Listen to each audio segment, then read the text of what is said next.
Football মানেই উত্তেজনা আর আবেগ, কিন্তু এই আবেগের আড়ালে লুকিয়ে আছে কিছু দীর্ঘশ্বাসের গল্প। আমরা ইতালির কথা বলে আফসোস করি, কিন্তু এমন কিছু দেশ আছে যাদের অপেক্ষা ইতালির চেয়েও অনেক গুণ বেশি। আজ আমরা জানব কোন কোন দল ইতালির চেয়েও বেশি দিন বিশ্বকাপের বাইরে ছিল। শুরু করা যাক সংযুক্ত আরব আমিরাতকে দিয়ে। 1990 সালের কথা, যখন মরুভূমির বুকে প্রথম ফুটবলের জোয়ার এসেছিল। প্রথমবারের মতো বিশ্বকাপে জায়গা করে নিয়েছিল তারা। তবে সেই একবারই বিশ্বকাপে আসতে পেরেছিল দলটি।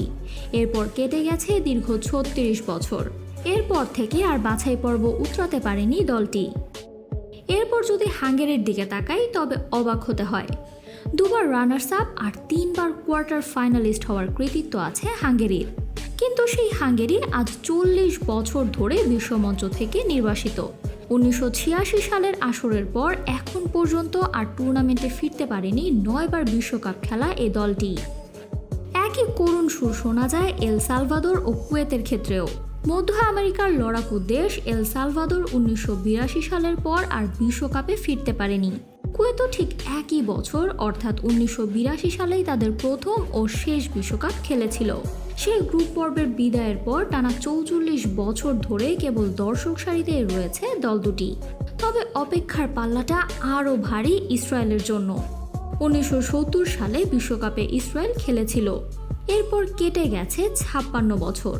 তারপর থেকে টানা 14টি বিশ্বকাপ তারা পার করে দিয়েছে মাঠের বাইরে থেকে। সবার শেষে যে দেশটির নাম নিতে হয় তা হলো কিউবা।